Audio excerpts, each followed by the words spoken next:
नमस्कार। सतीश झा अमेरिका से देश प्रदेश में आपका स्वागत है। आज हमारी आज़ादी के 74 साल पूरे होने वाले हैं। एक साल में हम 75 साल के हो जाएंगे। वानप्रस्थ के लिए पूरी तैयार हमको हो चुके हैं। एक तरह से देखिए तो ये समय था कि हम कहते कि हमारी डेमोक्रेसी बहुत परिपक्व हो गई है 74 सालों में। 74 साल के लोगों में हम विद्वत्ता की उम्मीद करते हैं। जो भी कहते हैं उनको हम गुरु मानते हैं, उनकी बातें सुनते हैं। अब हमारा लोकतंत्र 74 साल बड़ा हो गया है। लेकिन इसी हफ्ते जो घटनाएं हुई हमारे संसद में, उससे लगता है हम अभी भी लोकतंत्र के बचपन में हैं। जैसे बच्चे लड़ते झगड़ते रहते हैं, लेकिन जो बच्चों के पास माँ बाप होते हैं समझाने के लिए, इस संसद में जो लोग लड़ रहे हैं अपनी बातें कहने के लिए, अपने अपने नए स्टाइल का अंदाज उसका इस्तेमाल कर रहे हैं, उनके पास कोई माँ बाप नहीं बच गया है। ये भूमिका हो सकती थी उपराष्ट्रपति की, वो भी किसी पार्टी के हिस्सा है। हो सकती थी किसी बड़े नेता की, जो जयप्रकाश नारायण आज की तारीख में कोई है नहीं। तो यानी कि जो संसद की राजनीति है वो हमेशा अपने आप में एक प्रतिबिंब है नेतृत्व का।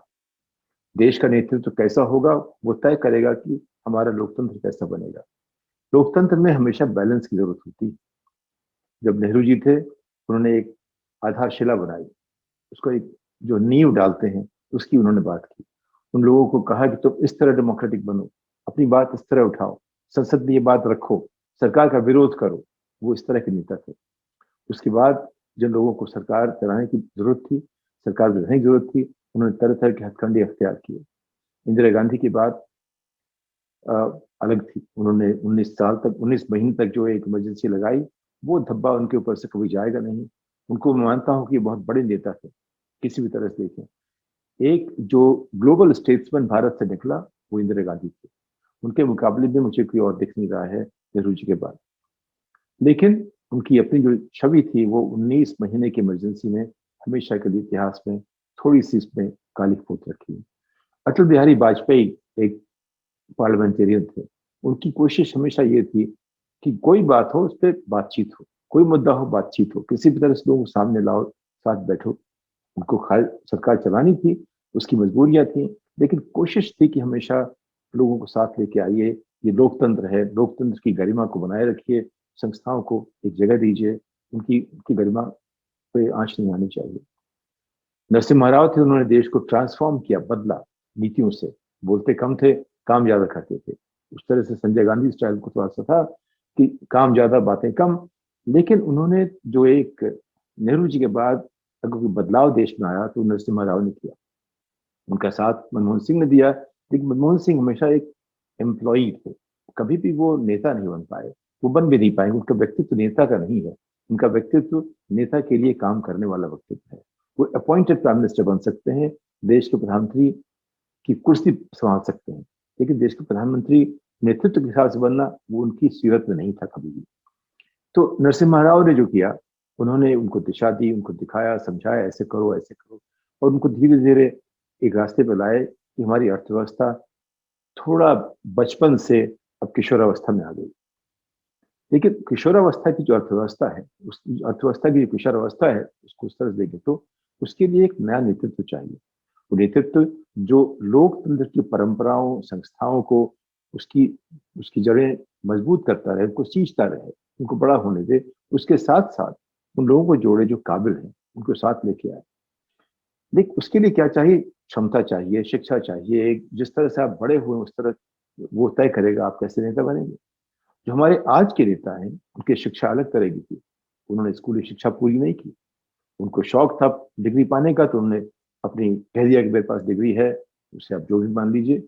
उनकी अपनी शिक्षा जो थी वो मुश्किल से हाई स्कूल ही पास नहीं उन्होंने किया। डिग्री उनको जो भी मिल गई हो बाद में, उसको छोड़िए। लेकिन उनके पास प्रतिभा है। प्रतिभा जो है उसका कोई उसकी बराबरी नहीं होती। प्रतिभा शिक्षा से बहुत बड़ी चीज होती है। और एक नेता के लिए शिक्षा की आवश्यकता नहीं होती, उसको प्रतिभा चाहिए लोगों से बात करने की। वो प्रतिभा हमारे नए नेता में है।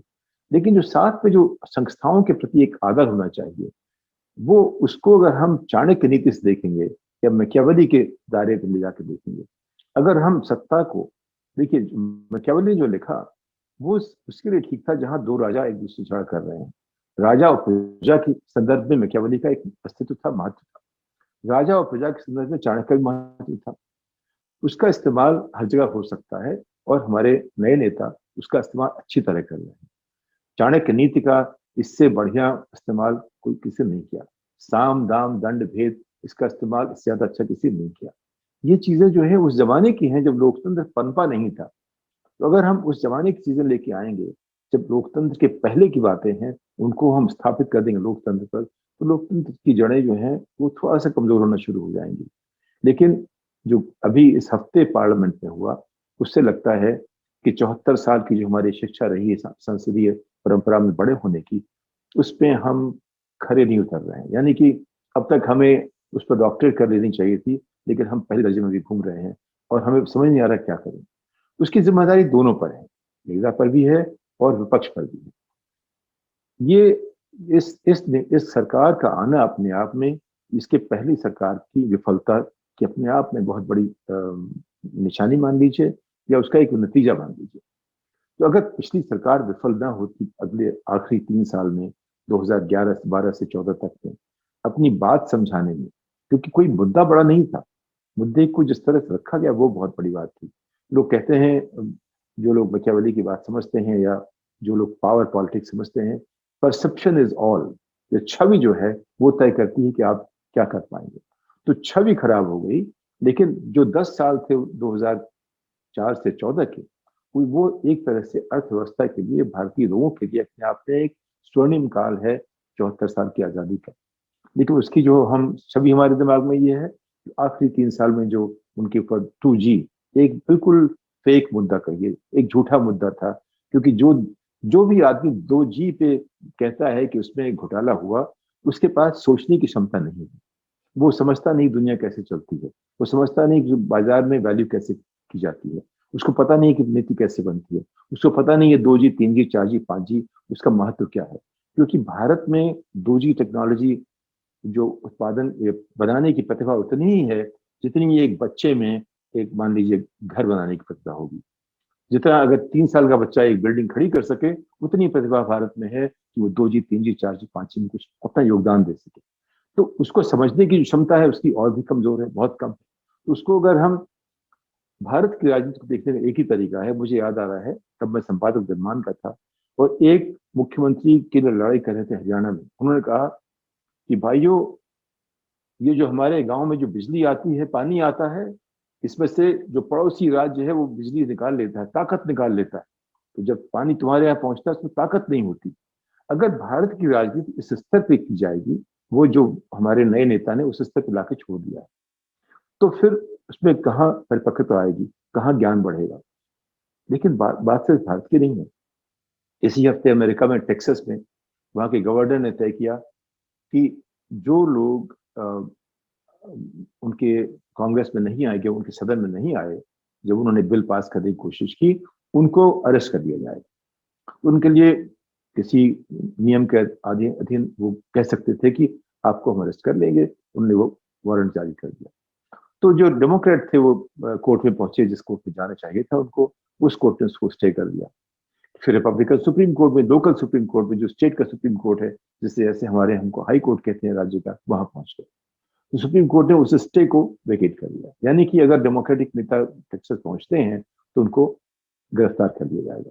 ये हालत है ऐसे देश की जहां डेमोक्रेसी, जो कहते हैं हम सबसे पुरानी डेमोक्रेसी है, यानी कि उनकी डेमोक्रेसी की आज की तारीख में करीब 250 साल होने वाले। अगर भारत की डेमोक्रेसी के 74 साल हुए हैं, तो अमेरिका की डेमोक्रेसी 250 साल पुरानी है। ये अपना सबसे बड़ा नहीं कह सकते, लेकिन सबसे पुराना जरूर कहते हैं। अगर 250 साल की परिपक्वता के बाद एक गवर्नर उन लोगों को गिरफ्तार करने की धमकी देता है जो सदन में नहीं आते हैं, और गिरफ्तारी से कोशिश करते हैं कि राजनीति चलाई जाए, तो जाहिर है कि कहीं ना कहीं बातचीत खत्म हो गई। अगर खेमे इतने बढ़ जाए कि बातचीत के लिए हम एक पेज पे ना आ सके, तो वह मुश्किल होती है। उसके संदर्भ में भारतीय राजनीति को देखें, तो अगर विपक्ष, उसके नेता राहुल गांधी हैं, अगर राहुल गांधी परिपक्व होते, उनका दिल कितना बढ़िया हो, इंसान कितने अच्छे हो, लेकिन राजनीति को समझने की जो उनमें क्षमता है, वो लगता है उसमें कुछ बचपना है, वो उसमें परिपक्वता कहीं दिखती नहीं है। लेकिन लोग उनको चाहते हैं। कांग्रेस पार्टी के पास राहुल गांधी के अलावा कोई विकल्प नहीं है, क्योंकि लोग उन्हीं को चाहते हैं, उनका नाम जानते हैं, उनसे कहीं ना कहीं उनसे एक रिश्ता बना हुआ है।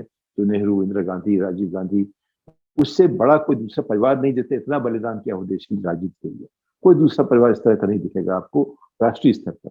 लोकल हो सकते हैं, लेकिन राष्ट्रीय स्तर पर राजनीति में जितना बलिदान नेहरू गांधी परिवार ने दिया है उतना किसी ने नहीं किया।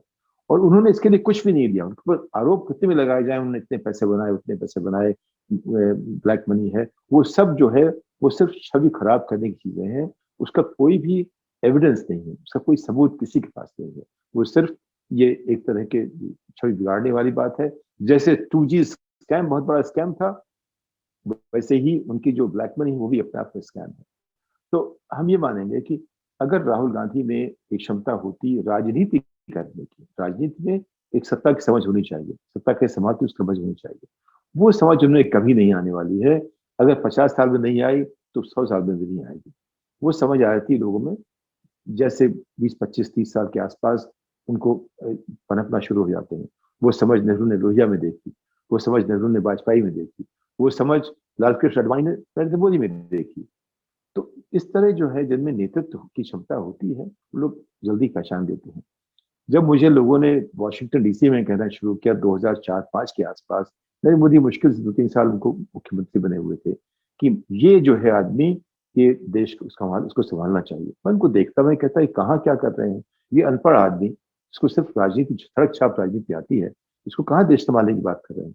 लेकिन वो आवाज हमेशा गहरी होती चली गई, इस हद तक कि 2014 में मेरे घर में कोई बात ऐसा बचा नहीं था जो मोदी के फेवर में ना हो मेरे अलावा।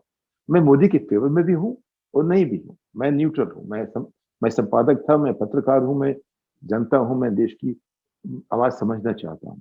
मैं एक नागरिक हूँ। मैं नागरिक के नाते समझ जो समझने की कोशिश कर रहा है, मैं नहीं कह सकता मैं समझदार हूँ, लेकिन ये जरूर है कि मैं रोज कोशिश करता हूँ समझने की। उसकी एक जरूरत ये होती है कि मैं किसी भी एक मूल्य को, एक आधार को सत्य मान के नहीं चलता।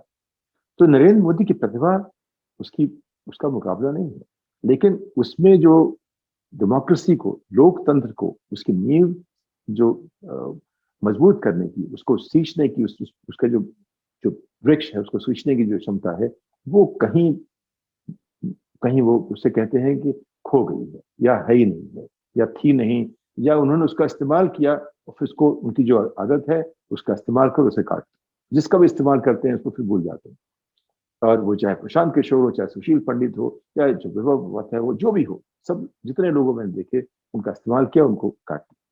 तो ये है, ये नेता करते हैं, सभी नेता करते हैं, वो कुछ ज्यादा करते हैं। तो वहां की बात हम नहीं कर रहे, हम बात कर रहे हैं मूल्यों की, जो लोकतांत्रिक मूल्य हैं उसको हम कैसे स्थापित करें।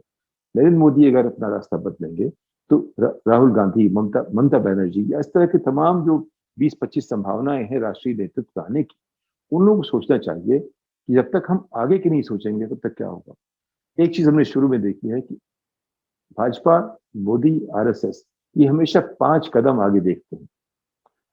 कांग्रेस, इंदिरा गांधी के बाद से उन्होंने 2 कदम आगे भी देखना बंद कर दिया। तो जैसे चेस के खेल में जीतता वो है जो 6 कदम आगे की चाल देख सकता है। तो यहाँ यही मुश्किल है। राहुल गांधी न पक्ष में आ सके सरकार के, न विपक्ष में वो सफल हो रहे हैं। और उनकी असफलता का स्तर, उसका जो असर है देश पर है, पड़ेगा, डेमोक्रेसी पड़ेगा, लोकतंत्र पड़ेगा। कांग्रेस को इस बात को सोचना पड़ेगा कि हम कैसे सफल विपक्ष बने। जिस तरह अरुण जेटली ने और उसके तमाम साथियों ने विपक्ष की भूमिका निभाई नेतृत्व में आकर के 2009 से 14 के बीच में, उसका भी एक सानी नहीं है। उन लोगों ने जो मुद्दे नहीं थे उनको बहुत महत्वपूर्ण बना दिया। जो चीजें जिसकी जिक्र नहीं होना चाहिए था कहीं पे, उसको उन्होंने कहा कि यही देश की पहचान है और इसके बिना हम आगे बढ़ नहीं सकते। इस हद तक कि जितने मुद्दे बनाए गए, जब अमित शाह ने कहा वो तो चुनावी जुमला था। तो सारी बातें जो नरेंद्र मोदी के आसपास हैं वो हमेशा जुमला है, या तो चुनावी है या चुनाव के बाद सरकार बने रहने की है। तो जो भी बातचीत हुई आप देखेंगे, सरकारी पक्ष ने क्या कहा, उन्होंने कहा कि विपक्ष ने लोकतंत्र की अवहेलना, अवमानना की है, इस तरह। लेकिन विपक्ष क्या कहता है, आपने हमारा माइक बंद कर दिया, हमारे पास कोई बोलने का जरिया नहीं है। हम जो कहते हैं आप सुनते नहीं हमारी बातें, आप तानाशाह की तरह काम कर रहे हैं। एक तानाशाह के साथ लोकतंत्र में विपक्ष कैसे पेश आएगा? तो वो उनको वो भी समझ नहीं पाए इस बात को। उस बात की तलाश में कि कैसे रास्ता निकले इस बात करने का, उन्हें कुछ हल्ला करना पड़ेगा। उनको अगर हल्ला अच्छा लगा कि संसद में इस तरह किया जाए, तो ये अपने आप में समझने की बात है। उनकी मजबूरी है कि उनको कोई ना कोई तरीका निकालना पड़ेगा अपनी आवाज सामने रखने के लिए। अब जिस तरह से संसद में मार्शल को ला करके एक नई परंपरा शुरू की जा रही है, मैं उम्मीद करूंगा वो परंपरा ना बने, क्योंकि इस वक्त विपक्ष के नेतृत्व को थोड़ा वयस्क बनने की आवश्यकता है। और दूसरा जो पक्ष है, जो सरकारी पक्ष है, वो सत्ता में है, वो कोशिश करेगा कि जितने भी उसके पास दांव पेच है उनका इस्तेमाल करके हमेशा विपक्ष को नेस्तनाबूद करता रहे। विपक्ष की जरूरत है कि किसी भी तरह से बैठ के अब 3 4 5 कदम आगे सोचे। कोई सिर्फ नी जर्क ना करे, सिर्फ कोई मुद्दा उठे उस पर एकदम से बौखलाने की जरूरत नहीं है। वो सोच समझ के बात करे, सामरिक एक समझ बनाए कि किस तरह से लोकतंत्र की नींव हमें फिर से बचानी पड़ेगी, उसे फिर से सींचना पड़ेगा। इस बात के साथ के दिवस की शुभकामनाएं फिर से, और उम्मीद करता हूँ कि इस ये 15 अगस्त और अगले साल जो हम 75 साल की जो सेलिब्रेशन होंगी, उसके जो उत्सव में हम सब लोग संस्थाओं की जड़ें फिर से मजबूत करना शुरू करेंगे। धन्यवाद।